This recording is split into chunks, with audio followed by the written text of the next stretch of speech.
All righty. Well, welcome to this week's episode of Grow or Die. I am Alora Chestikoff from Firebird Summit. Hey, pal. What's going on, everybody? This is Lawrence Henderson from Boss LLC. I am happy to be here. I'm so blessed. I love your shirt, man. Seriously, love it. That's awesome.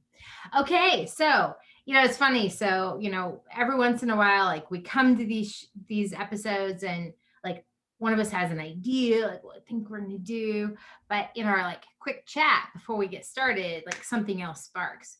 And you just did that to me, pal. So here's the thing. I have, and I know you do too. It's like a kind of a personal presence issue. And you and I both have it. And we don't necessarily always convey it in a way that everyone always sees. But when we do, people don't miss it. And so you were just telling me a story a few minutes ago that I'm going to have you recap, but I'm going to tie it back to something that someone else said to me earlier this week.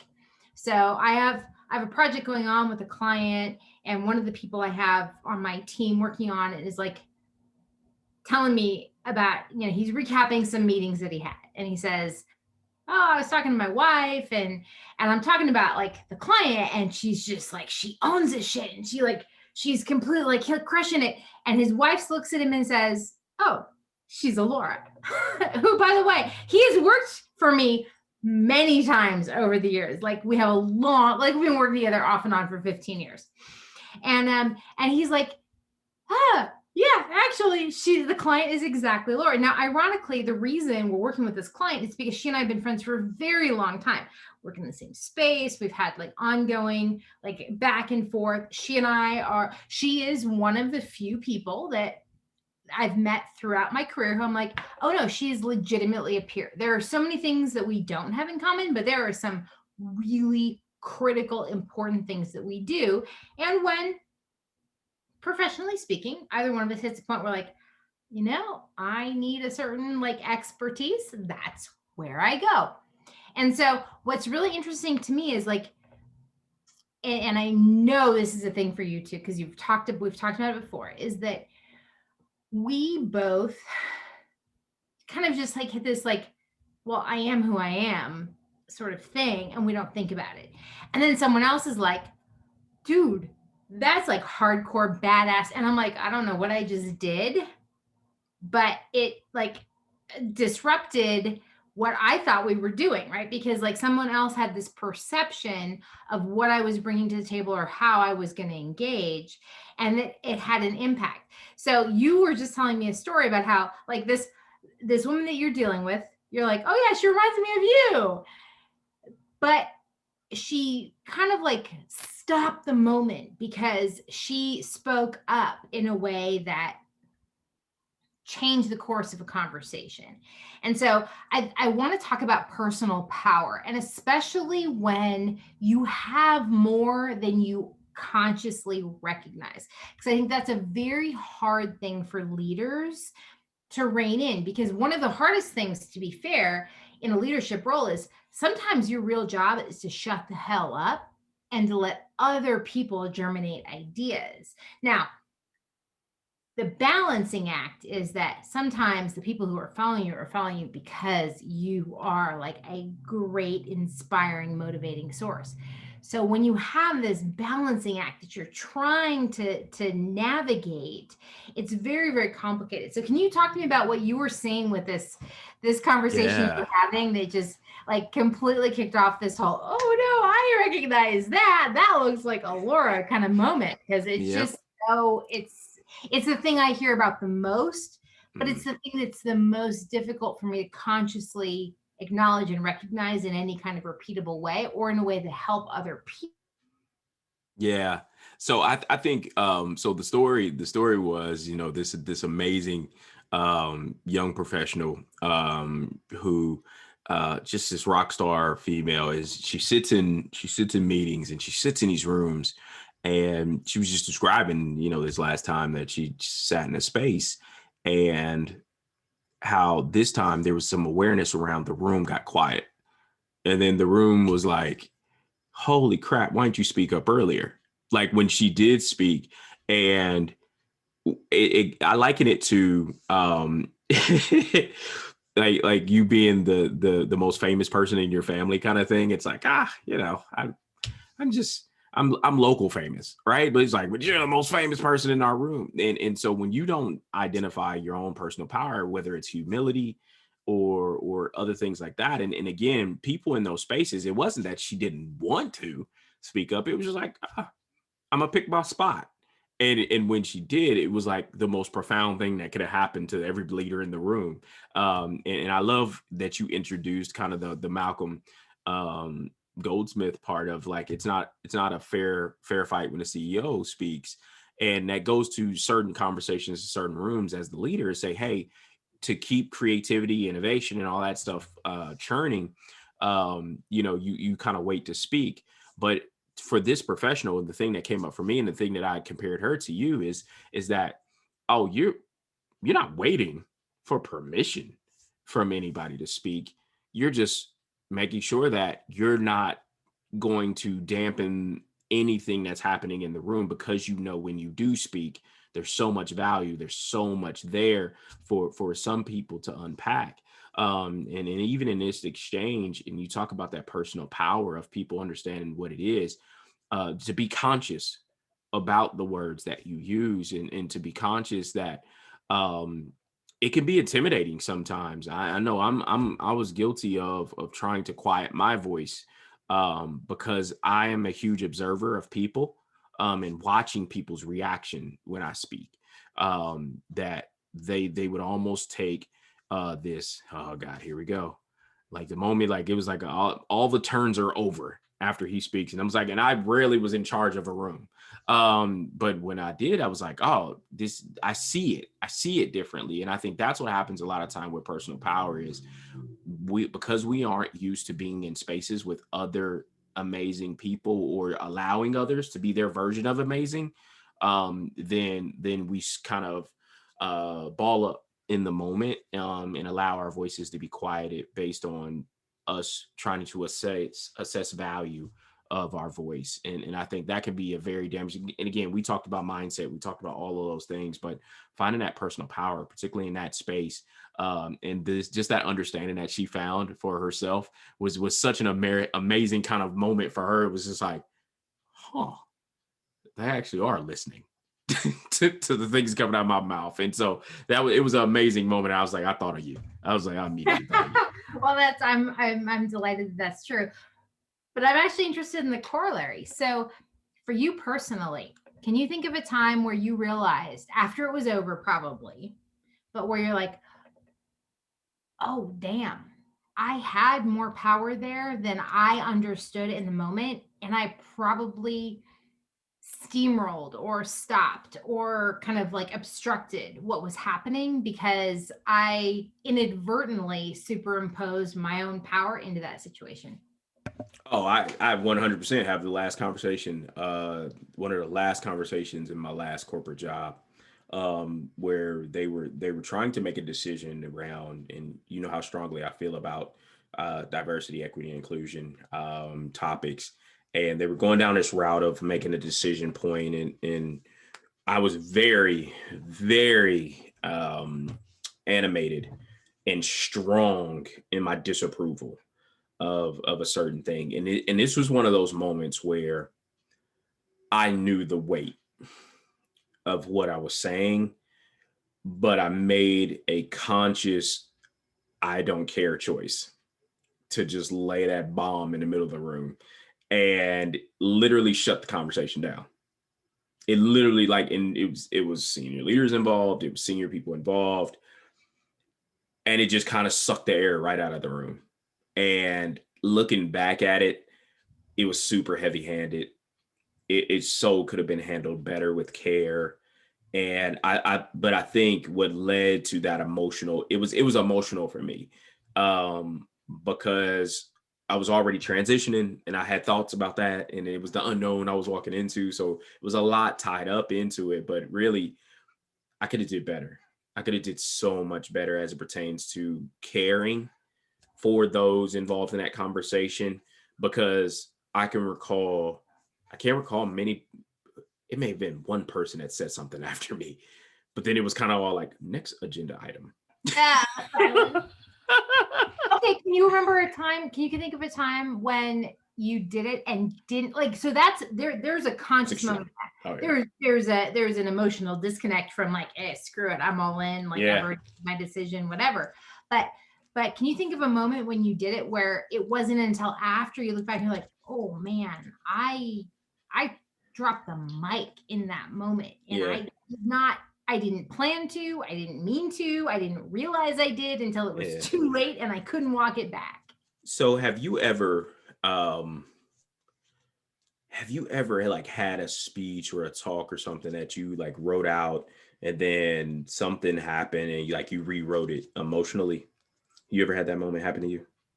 No, because I never write stuff in advance. Okay. I am like queen of like on the fly stuff. And my biggest problem is actually the opposite, in that I'll riff and I'll be like on point.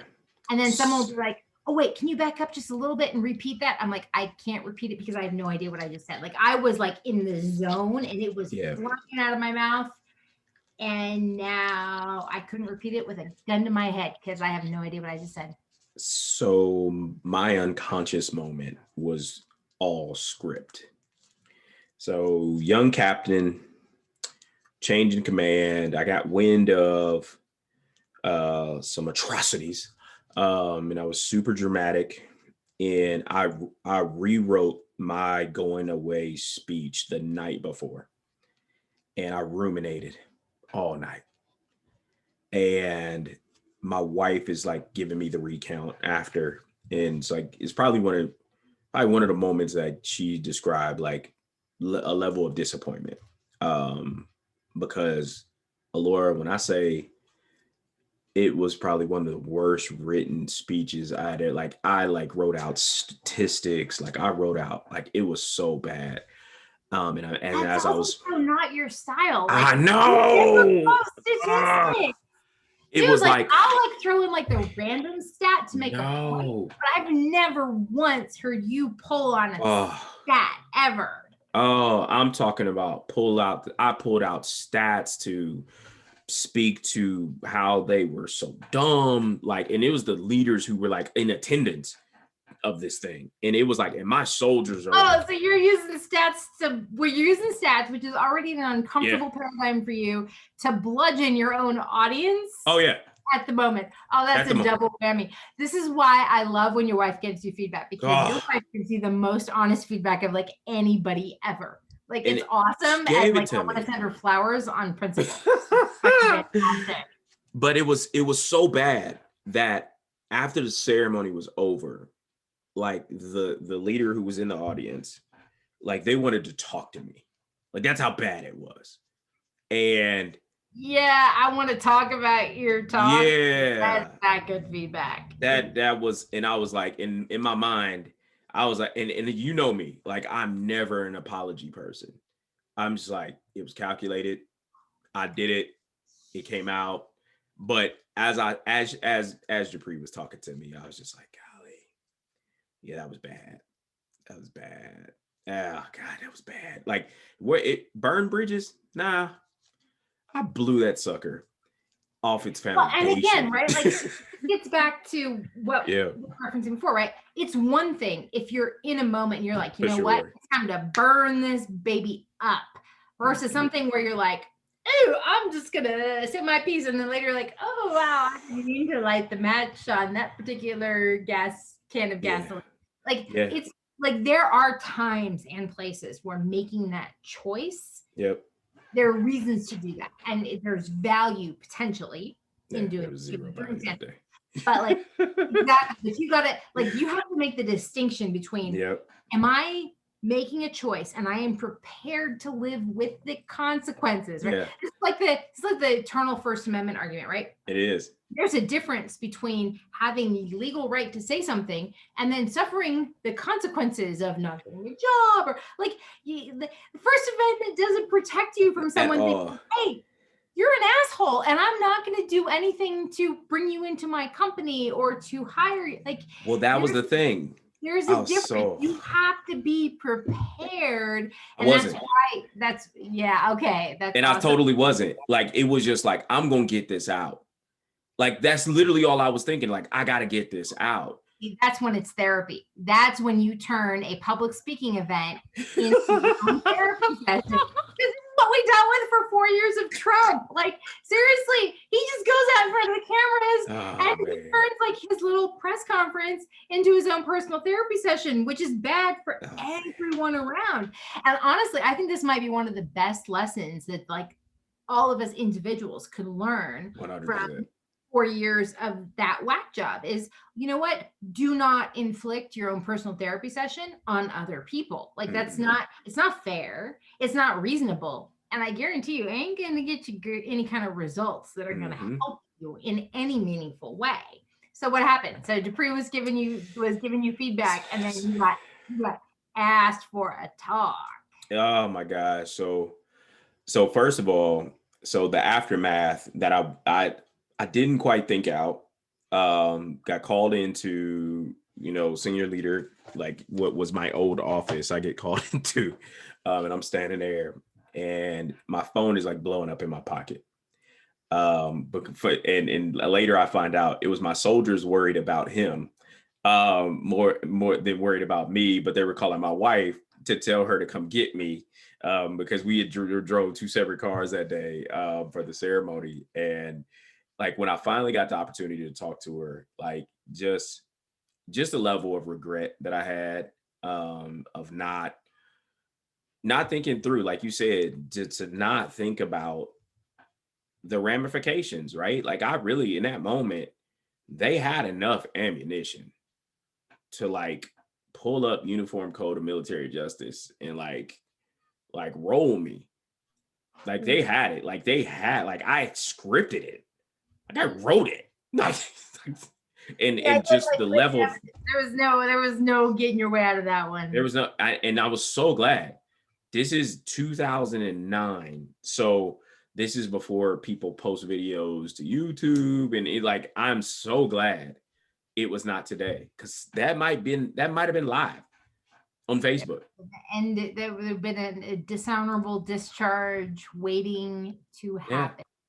yeah, I think that's actually, I think, an awesome example, right? yeah. Because I think people really, so I remember one time, and it's funny because I kind of think of this when I think of it, is that I had someone, it was while I was living in Austin, um, someone that I was working with was talking to me, and I made a comment about being an atheist, and he kind of looked at me and he said, "That's interesting," and I'm like, why is that interesting? Like, it's not a big surprise to me because that's normal for me, especially after Catholic school, man. I went to Catholic high school and Catholic college. If there's anything that's going to turn you into an atheist, it's probably that. But anyway, like he says to me, he says something really interesting to me. He said, "You have so much personal power. It interests me that you would be an atheist because I would think you would be curious about where that would come from." And to me, that like that's sort of a non sequitur in my brain because I don't think my sense of personal power is necessarily has any like divine connection in any way. But what was interesting was it reminded me of a comment that I had from a former boss who was like one of the bosses I most respected that I've ever had. And she commented that I had a knack for inspiring confidence. And it didn't matter what situation I was put in, give me a little bit of time to get like my arms around something, and then I could go out and present to anybody about what the situation was. And I've, client that I work with now all the time was just telling me this on Friday when we met was, you know what, I've hired all these other people, they're really great at their level, but what they do not have is the executive gravitas to go take this to the board, to the leadership team. That's what I need you to do. And it's one of those things that I had in a very unrefined form when I was younger, but I didn't fully appreciate A, that I had it, and B, that that was rare, and C, that I needed to cultivate that if I wanted to do the kind of work that I ultimately found myself enjoying more, right? Like there's a lot of stuff I can do that I don't really want to do, but like the stuff that I enjoy the most is mostly that. It's taking conceptual stuff, hard to understand stuff, technically esoteric stuff, and then packaging it in a way that is understandable and palatable to an audience that wouldn't necessarily have any interest in what we're talking about. And so, what I gradually began to understand was I had to be much more conscientious about sort of the personal power I was expending in a moment or in a meeting or in a conversation than I ever understood when I was in my 20s and even in my 30s. And it's been interesting for me to gauge this because I kind of liken it to using spice when you're cooking, is that, the right amount is actually really important. And you can overdo it and you can underdo it. But you kind of have to experiment a little bit before you start to figure out what the right, like, sweet spot is. And you have to be really clear about the consequences. So your point is like totally fair about the overdoing it, right? You can go all in on something that, guess what? Going all in ain't actually going to help you out. And so for me, the personal power thing is a very interesting conversation. And I've noticed, especially in coaching scenarios, right? Well, coaching and managing, both in both models, right? Like you'll meet somebody and you're like, holy crap, this person does not have the first understanding of how much personal power they truly have, what their charisma is, what their gravitas actually conveys. And they are misusing that power in the moment, or they are just simply not applying it.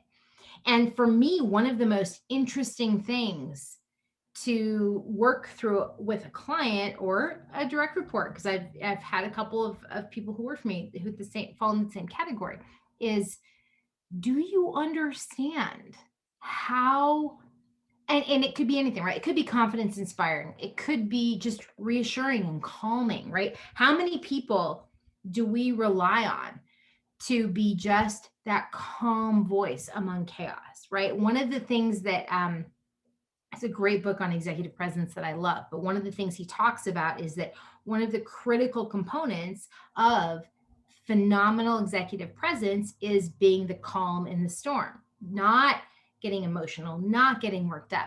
And so when I think about like personal power and harnessing it and channeling it and understanding how to manage it and understanding when to keep it off the table, because it's going to disrupt, to your point about, as soon as she says something, like the conversation stops. Now, sometimes that's good. And sometimes you want that. Other times that's actually getting in the way. And so understanding how to manage this, again, this is one of those things that I love much more in my 40s than I understood in my 20s. I did not have any understanding of it in my 20s, is that there's a time and a place and there's a balancing act that we do for this stuff that is really valuable and we can harness in a really, really helpful way, versus just sort of like spraying it out there and finding ourselves completely screwed because we're paying a price we were not prepared for. And I think now today, one of the biggest gifts that I have in those moments were just the feedback, right? That the feedback from others, and putting myself in position to grow from it, right? Because like you said, there can be those times like, do you understand the consequences, or do you understand of going all the way or not going far enough or not speaking up at all? And the understanding the range fan of response, as it pertains to personal power. And it could be just as damaging, or damning not saying anything, right? But understanding what it looks like, right, in the moment of what you're trying to convey. And I think I have those moments too where I thought my silence was helpful, but my body told on me. Oh, poker face. Oh my God. Wow. That's actually been one of the hardest things for me. I had a situation a couple weeks ago, actually, where I was in a meeting and someone was saying something that I was offended by and infuriated by. And I thought I was doing a really good job of keeping a poker face. And after that meeting, I had two other people come back to me and say, wow, impressively. You kept your shit together really, really well, but I could tell you were not happy. And the thing is that like to me, that's one of the things that's gotten really more useful about understanding as I've gotten older is that Chica, you ain't as good as an actor as you think you are. So don't like it. Like if you really have to like step away, step away. But I think to your point, also the other piece of that is other people will follow your lead. And especially when you're in a leadership role, you have to be very careful about saying, okay, look, this is a battle I'm going to fight. This is a battle I'm not. And it's like your example earlier, right? When you knew you were on your way out, you knew you were unhappy with how things were going in that meeting, and you just dropped the bomb and ended the conversation. It's like if there was someone who was following you in that meeting who was going to stay in the organization after you left, that probably wouldn't have helped them out all that much. Like you probably set them up in a direction that would have been more combative than necessary. Now, you were on your way out, so it might not have mattered. But you have to also keep in mind that part of what you're doing is setting an example. And sometimes the best example is I'm going to wait, I'm going to listen, I might go find a punching bag before I come back and actually give my input on anything. But I also have to remember that I'm probably not, if I'm really upset with what's going on, I'm probably not hiding it as well as I think I am, no matter how much I am convinced I am a really great actor. Yeah, and I love that you said that, particularly around just levels of awareness about the people who are watching you, right? And again, we talk about leadership, and there may still be folks who are thinking positional. I got the title, and people are I got direct reports, but know the level of influence that a person has. And I knew in that organization how strong my voice was. And to your point, I'm so grateful that there was no one else who desired to die on the hill that that I had created in that moment, and they kept their composure, like they were just like okay, and I think and I liken it to that group was put together very thoughtfully, and there were people who could keep their stuff together in a conversation that got potentially contentious and different things like that because it was a kind of a council, if you will, and I think for a lot of people, just understanding of how people are experiencing you, how they see you, leads us back to um, understanding that perceived power and then perceived versus actual, and you getting that actual feedback because if I would have did that same thing in an open forum, total different conversation would have been had. Right. So that's another really, really important thing. And again, I'm not sure that there's a lot of ways to understand this until without experience, right? Sometimes you say something and you're like, wow, that had a bigger impact than I thought it did. Or you say something, you're like, wow, I thought that was going to have a big impact and it had none whatsoever.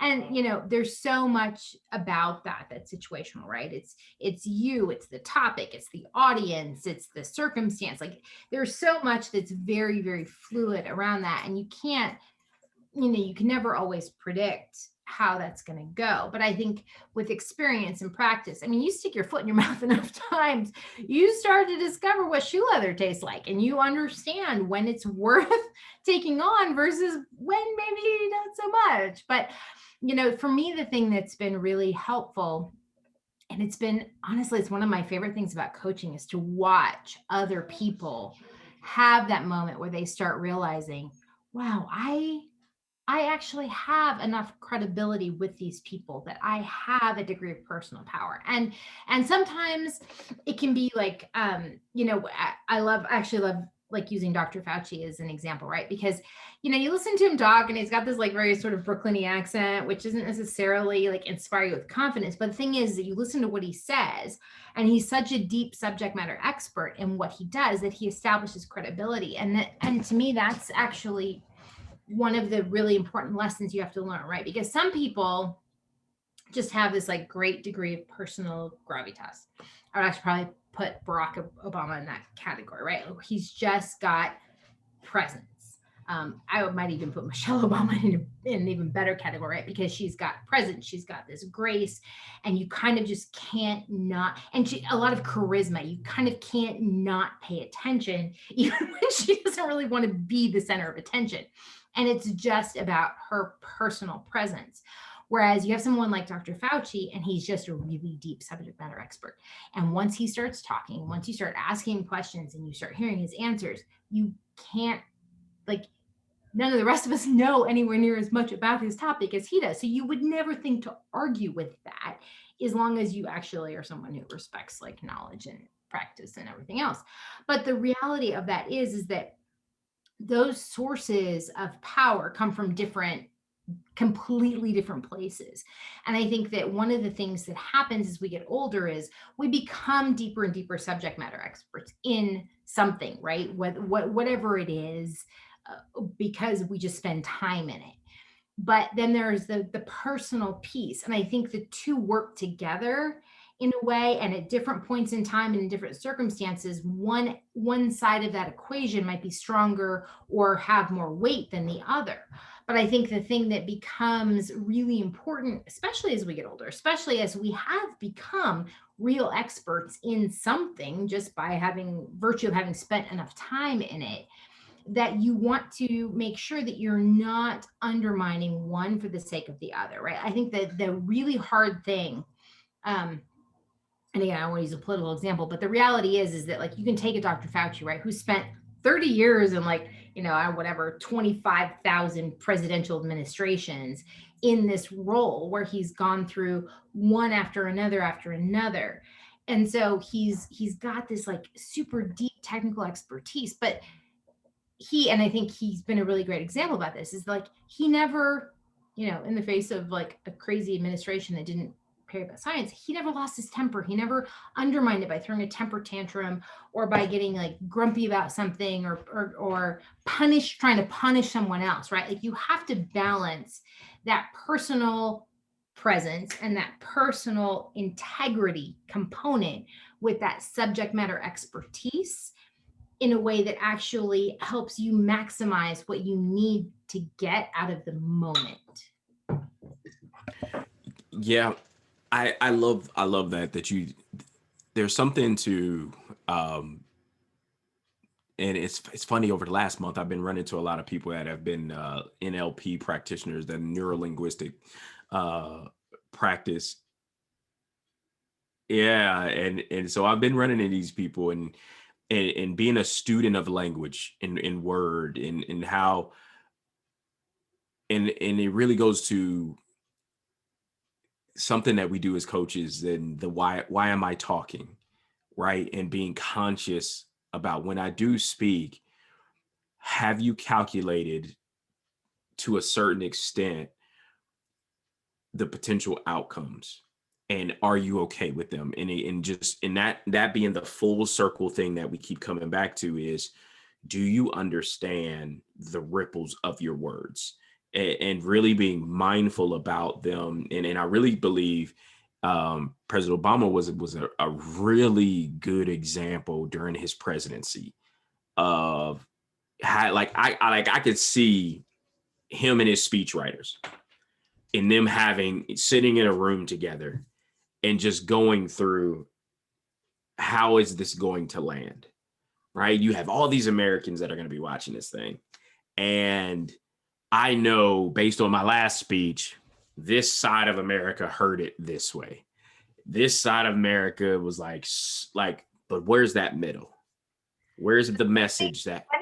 You mentioned that because I was just listening to one of the most recent episodes of Yeah. Pod America, which is with his former speechwriters. Yeah. And they were talking about how Obama kept, for the longest time, wanted to talk about the smart grid.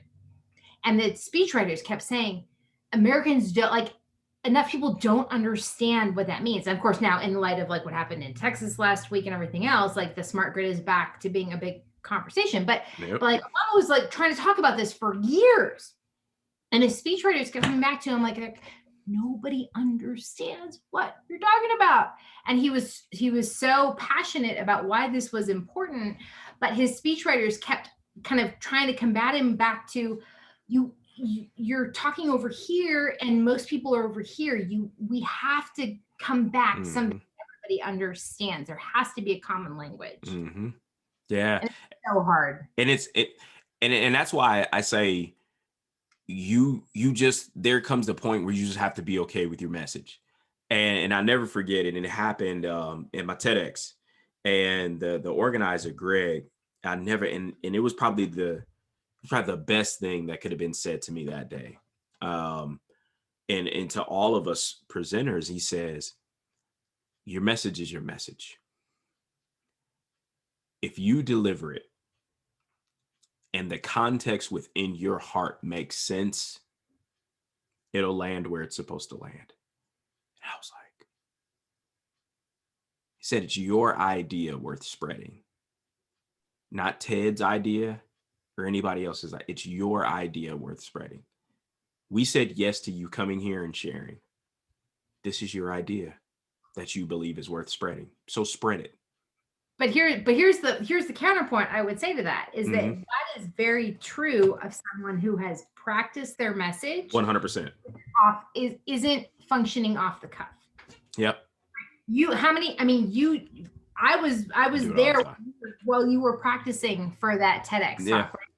You were through that whole process. You got lots of feedback. Yeah. They walked you through step by Yep. step how you were going to prep for it. Yeah.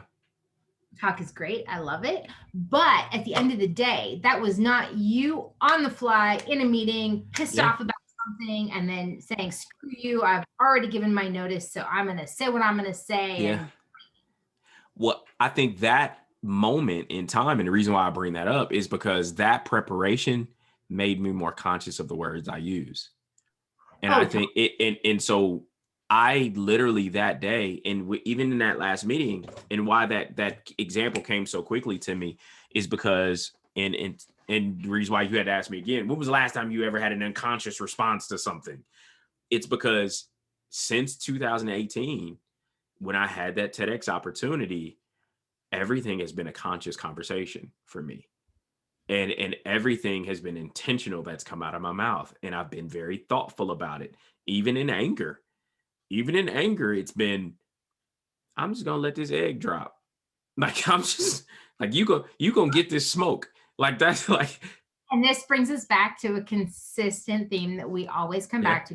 One of my biggest ones, which is the value of language, here we putting go. language to something, understanding the word. It's Yep. funny.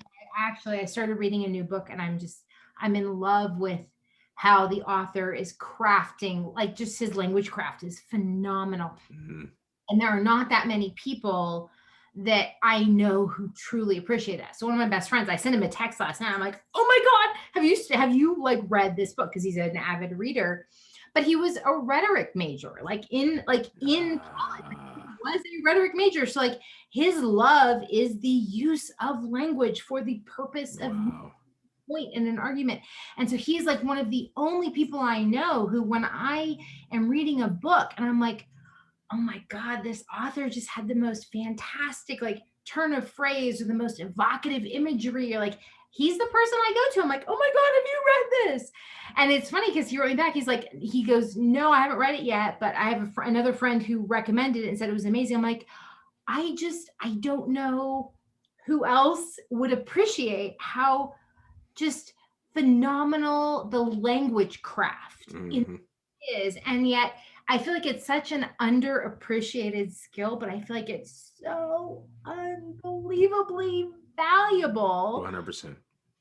And so it's constantly that thing that keeps coming up because the right language that expresses what we want to say, that doesn't say more than we want. Like it's like the balancing act. And it's one of those places where, especially growing up in a trilingual household, like for me, in many respects, like English is kind of the most limited of the languages I grew up in, right? I grew up in a household that spoke Russian, Spanish, and English, which are, especially Russian is like the outlier there. But like the linguistic kind of Hmm. culture around it are so different.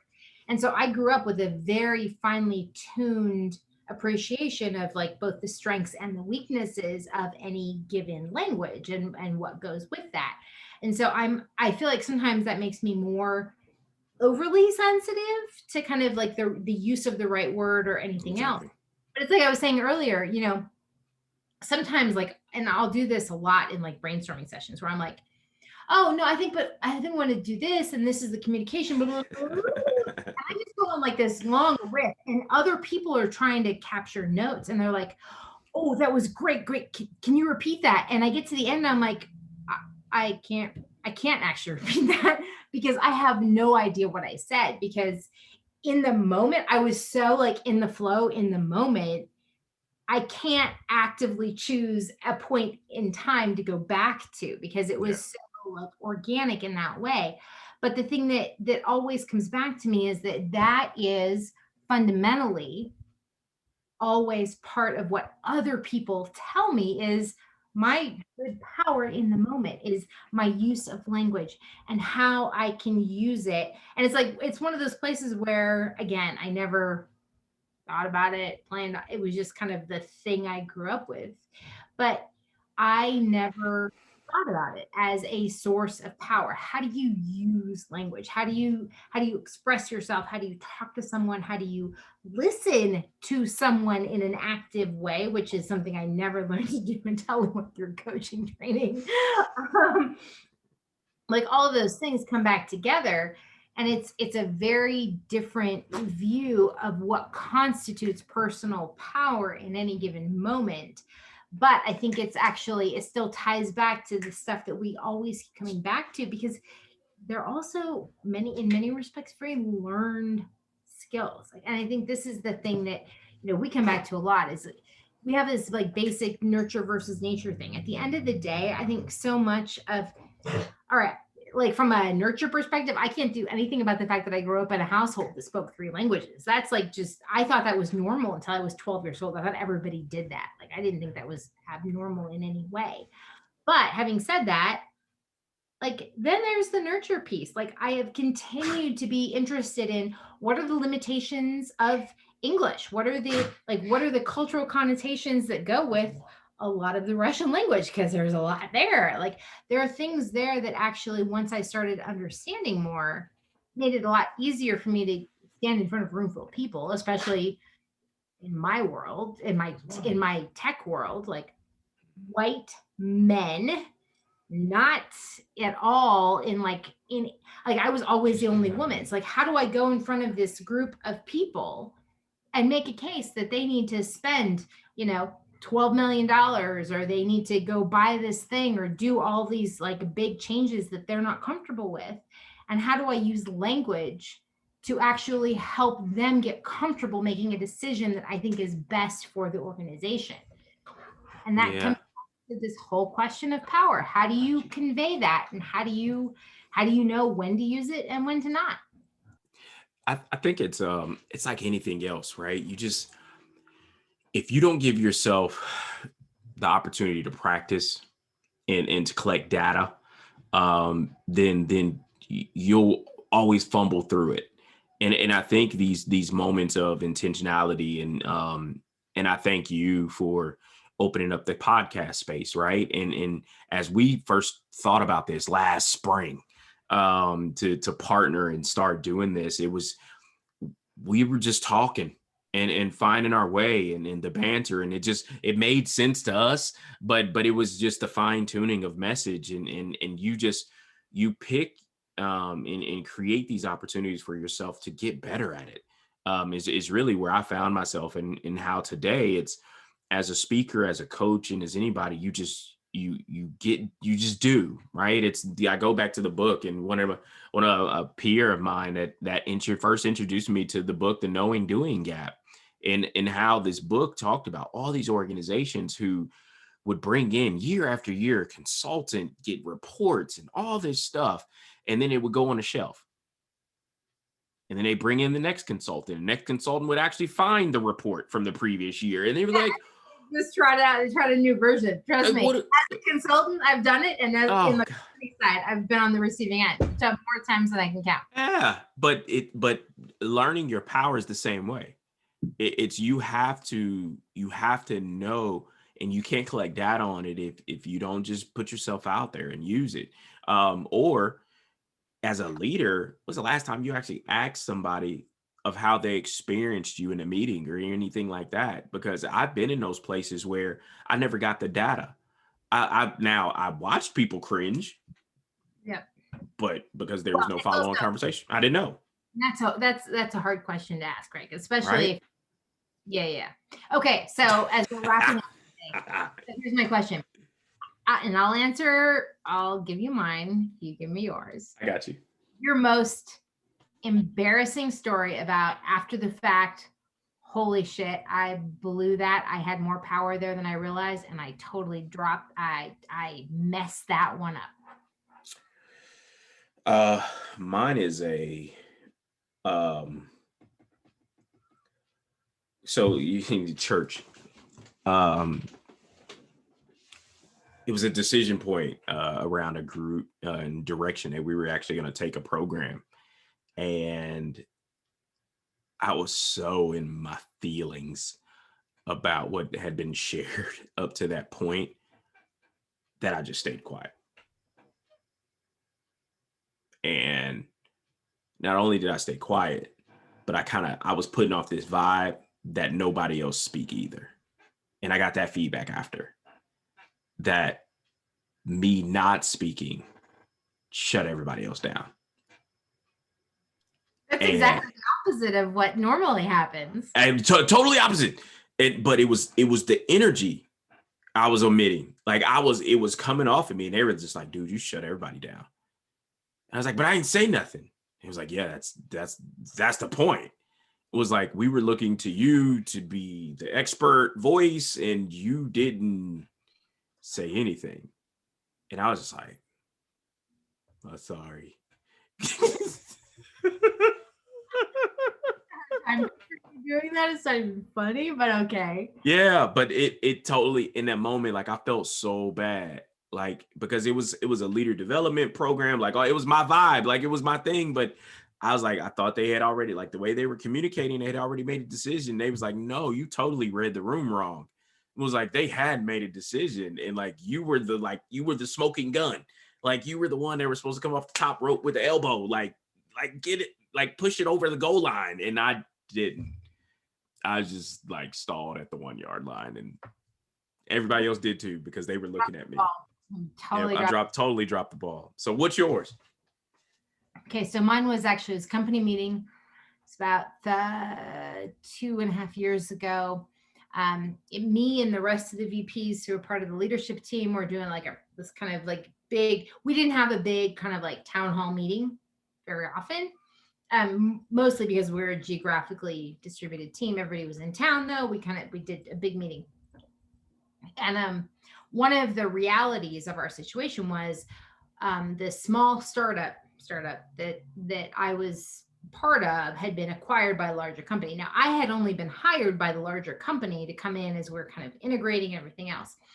And I remember standing up there with the other VPs, and we were talking about kind of like part of this integration process, right? It's always hard to take this like very agile thinking startup-y culture into, a massive, like big entity that intends to go public and has like a lot of people looking at everything you do.